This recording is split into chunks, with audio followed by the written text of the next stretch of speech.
Tim Kenya oyudo chir tok duogo ma jatugo Josette Njeri mano oyudo hinyruok ma koro bire kinde ma Kenya ikore ne piem mokikore mag Triathlon Development Cup ma ibiro bagi kaunti ma Kilifi kochake tarik 22 dwene. Njeri osebedo oko e tuke kuom thuolo malach tok bedo kod hinyruok ma bende nokete oko e kinde mane Kenya bago tuke mag duathlon cup bende no bagi kaunti ma Kilifi. Riwruok matayo tuke manywanda kata triathlon geno ni masinde mag konyo jotugo yudo fungruok mapiyo kinde mag yudo hinyruok biro konyo Kenya timo ikruok makare kinde ka kinde. And sort of some of my weight because the issue comes where there is impact when you're running, and that sort of worsens the injury.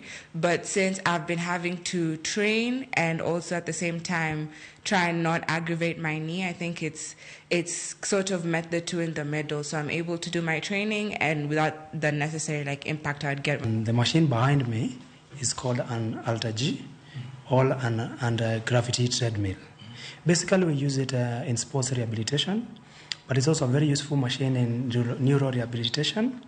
And anybody can actually use this machine depending on their level of pain.